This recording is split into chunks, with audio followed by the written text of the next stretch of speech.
This video is made possible by NordVPN. Go to nordvpn.com/VPN to get a 2-year plan plus 1 additional month with a huge discount. So for the same price as 1 cup of coffee a month, you can vastly improve your internet security. And it's risk-free with Nord's 30-day money-back guarantee.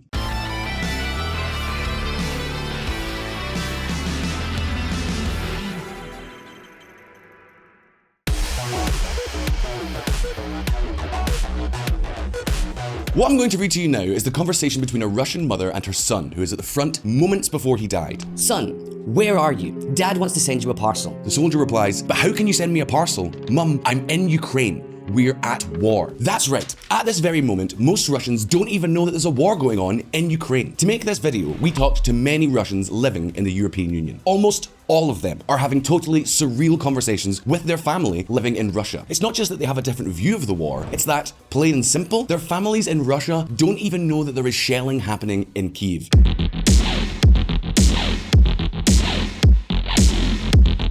Have you seen the satellite images showing the 60-kilometer-long Russian convoy waiting north of Kyiv? Well, the Russians haven't. They literally live in a parallel universe. Even more so after this law was passed on the 4th of March this year. Check out.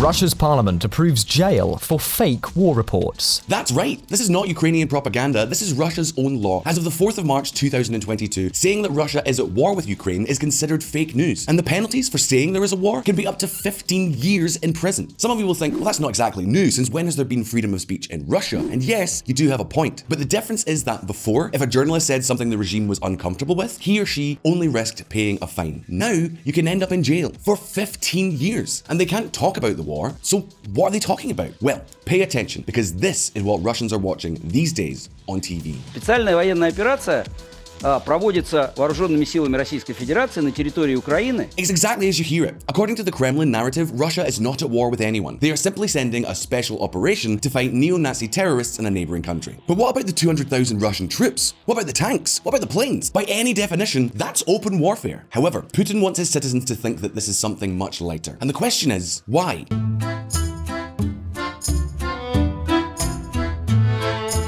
I mean, doesn't it seem like a contradiction? On the one hand, Putin has been stirring up patriotic fervor for years. The glory of the army, the great patriotic war, the great mother Russia. Shouldn't they be showing pictures of the glorious Russian tanks taking Kharkiv? Messages like, "We are the best, we are winning this war, Ukrainians will fall soon, death to the enemy, long live Russia." Well, the reality is the opposite. Putin wants to hide the war from his citizens. So the question is, why? What is the Russians' view of what is happening right now? Today, we're going to answer all of these questions. But first, let's look at some history.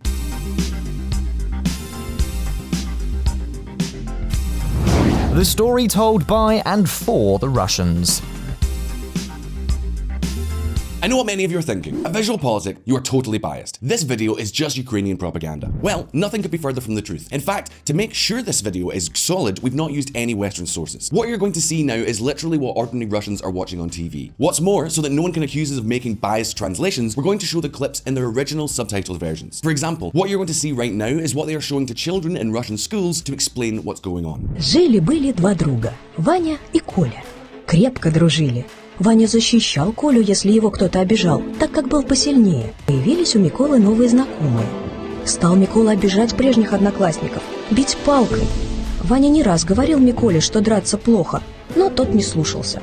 Хотя и обещал больше не бить ребят, а сам продолжал это делать втихаря. Терпение Вани иссякло, и он решил отобрать у Миколы палку. In case it's not clear to anyone, Vanya in this story is a metaphor for Russia, and the evil Kola would be Ukraine. After all, Russia wants to take the stick away from Ukraine. In other words, no invasion and no bomber attacks. This is what Russian children are watching. Is it indoctrination? Well, we can discuss that later in the comments. But what is important at this point is that we look at the narrative that is reaching these Russian children. The question now is, what about the Russian adults? What are they watching on television? Well, right now, we're going to take a look. But before we continue, if you are buying things online and using a public Wi-Fi spot, then you really should be using VPN. And that's where NordVPN comes in. I know it's tempting not to bother and hope for the best, but really, those stories you read about people having their data stolen do happen. With NordVPN, you can securely access personal information or work files, encrypt your internet connection, and keep your browsing history and online identity private. But there's more. NordVPN lets you access any of its thousands of servers in various countries all around the globe. So if you want to watch, say, the Champions League and you're an HBO Max user, you you could select one of Nord's Mexican servers and enter the HBO Max app, which streams the matches in Mexico, and watch them. If you've ever used VPNs and thought they were slow, that is not the case with NordVPN. And you can use it on all your devices very, very easily. Android, Chrome, Windows, Linux, and up to 6 different devices with one account. So take control of your internet experience today and get an additional month for free by going to NordVPN/VPN for around the same price as 1 cup of coffee a month. It is risk-free with Nord's 30-day money-back guarantee. Information warfare. For years, Russia has been moving to an increasingly authoritarian position. Now, they've never quite reached the level of, say, North Korea. For example, this is North Korean television. 대조선 제재를 해제할 수 있다는 의향을 표명했습니다. As you can see, it looks like something out of another era. However, this is Russian television. войны. Грабежами, террором местных жителей. As you can see, Russian television is the same as television in any other democratic country, at least in appearance. They have their news programs, the political talk shows, and even late-night shows. In fact, until March of this year, the Kremlin allowed some Western media outlets to broadcast in Russia. Both the BBC and Radio Free Europe are media outlets funded by the British and US governments respectively, that broadcast pro-Western news in Russian. In return, Europe allowed Russia Today and Sputnik News to be broadcast. It was something like an unwritten pact. We will accept your propaganda in our country if you allow us to do the same in yours. But the war has changed all that. Europe has cut Russia Today and Sputnik News broadcasts, so Russia has countered by shutting down Radio Free Europe and the BBC. But we are not only talking about information warfare. We can discuss to what extent it is good or bad to allow Russia to have propaganda media in Europe, but that's a debate for another video. Because today, we are focusing on Russian media inside Russia. And the truth is that the Kremlin has not limited itself to shutting down only Western media. Total censorship is reaching everywhere. For example, until March of this year, Russia even had a few TV stations critical of the Kremlin. Okay, there weren't many of them, and they were not free from prosecution and fines. But admittedly, the Kremlin allowed some criticism in the media. That is the case of Echo Moskvy, which translates to Echo of Moscow. This was a radio station owned by the Gazprom group. That's right, Gazprom is also a media group in Russia. In any case, Echo Moskvy was one of the radio stations most critical of Putin. They had managed to survive in an increasingly authoritarian regime, but this new press law, just passed by the Kremlin, has changed the rules of the game. Russian liberal radio mainstay Echo Moskvy closes after pulled off air. You see, many times when we analyze the political systems of different countries, we make a mistake. We think there are only 2 categories, democracy or dictatorship. In reality, authoritarianism is a spectrum. North Korea would be the extreme. Russia is not there yet, but it is clearly becoming more and more authoritarian. And this law is a giant step towards outright dictatorship. To give you an idea, from now on, any Russian journalist who goes slightly off the Kremlin script faces a jail term of up to 15 years. That's right, 15 years in prison. I mean, we're not talking about a fine or getting kicked out of your company or cancelled on Twitter. 15 years in jail. This is not something the Western press has talked much about. It is literally a law that has just been passed by the Russian Duma. So right now, all of those Russian TV shows, which seem legitimate and pluralistic, are spreading the same message. Подконтрольной Украине территории охватывает хаос. Целые регионы оказались во власти нацистских батальонов, которые занимаются всем тем, что они привыкли делать на Донбассе за 8 лет войны. Exactly. According to the Russian narrative, all Ukrainians are Nazis. That includes Volodymyr Zelensky, who, by the way, is of Jewish descent. But what if that were true and there were Nazis in Ukraine? I mean, there are, of course. In a country of 44 million people where practically the entire population is armed, there are groups of neo-Nazis and hooligans. However, there is a big difference between saying that there are neo-Nazi groups in Ukraine and saying that the entire Ukrainian territory is in the hands of Nazi battalions. And that is why Russian propaganda has a double discourse. One is what Russian propaganda is saying to those of us who live outside Russia. That is the messages broadcast by Russia Today or Sputnik. The mainstream media has similarly overlooked the fact that the Azov Battalion, which is an official component of Kyiv's armed forces, has a pro-Nazi ideology. As you can see, this is a relatively credible news for someone living in a country with freedom of speech. Are there neo-Nazi battalions in Ukraine? Surely that means the entire Ukrainian government is a Hitler-loving fascist cabal. I don't think even the most ardently pro-Russian can believe such a thing, at least not if he or she lives outside Russia.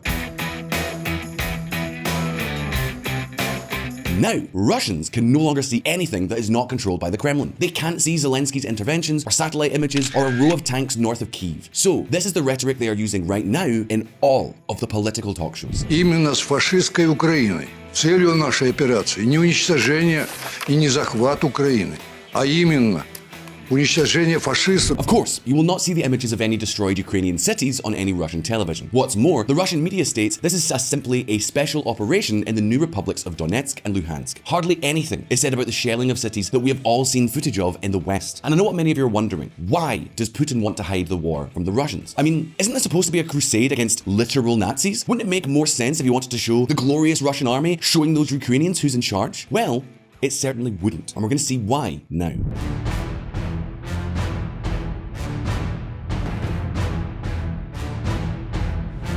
Peace is war. War is peace.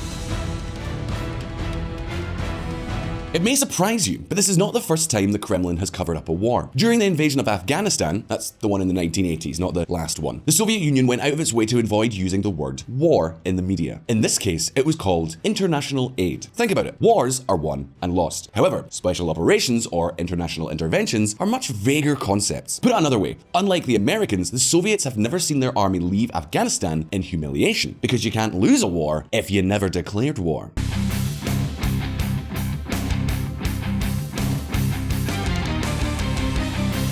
But this is not the only reason why the Kremlin wants to hide this war. Think of it this way. For years, Putin has been stirring up patriotic fervor. In previous VisualPolitik videos, we have told you how Putin has built a kind of secular cathedral dedicated to the military. It even has stained glass windows dedicated to the Great Patriotic War, which is what they call World War II in Russia. Nationalism in this country is present even in popular music. If you want to go a little deeper into Russian culture, I recommend you check out hard bass music. That is Russian techno. In Russia, they have the so-called gopnik, who have their own subculture. If you listen to that kind of music, you will find lyrics like "Party like Stalin" or "Russia is my motherland." Even in Russian discotheques, the praise is for Mother Russia. However, there is a difference between Russian and American nationalism.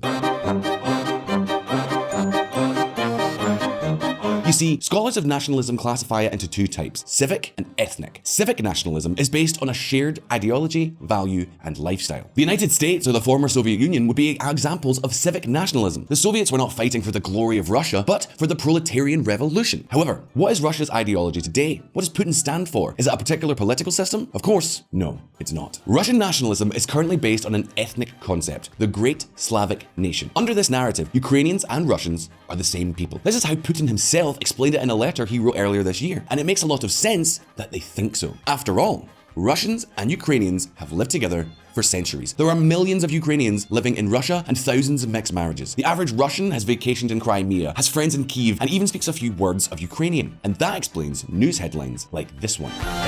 Navalny urges Russians to protest daily against Ukraine invasion. For those of you who don't know him, Alexei Navalny is Putin's biggest political opponent. He is in jail right now, and he's calling on all Russians to keep protesting in the streets.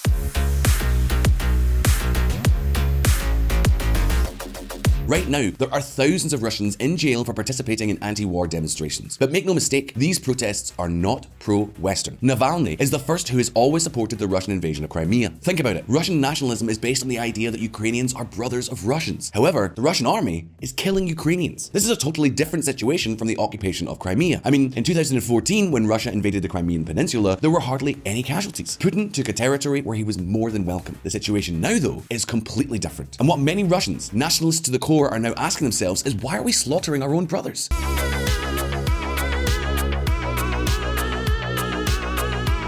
For examples, Life of Boris is a YouTube channel created by a Russian where they talk about Russian culture. As soon as the not war broke out in Ukraine, Boris decided to say goodbye with these words.